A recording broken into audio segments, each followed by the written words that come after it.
Товариство, добрий вечір. Гол зірваний. Карпати молодці. Повторили, як то кажуть, знаєте, дежавю з матчем з Шахтарем. Тоді зробили 3-3 на 90+, тепер зробили 3-3.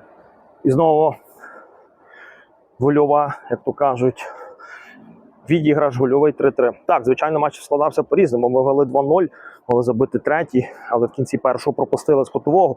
Другий тайм такі враження, ми взагалі на матч не вийшли. Один гол 2-2, знову кутовий, Караваєв дубль 3-2. І далі останні хвилин 15 з нами почали тримати рахунок. І не вдалося їм то, бо наш капітан Мірошниченко зробив 3-3. Супер, молодці. Є знов хороший результат з сильною командою. Віримо далі, що прийдуть перемоги і все буде ок. Тільки Львів, тільки Карпати до перемоги, зелені леви назавжди.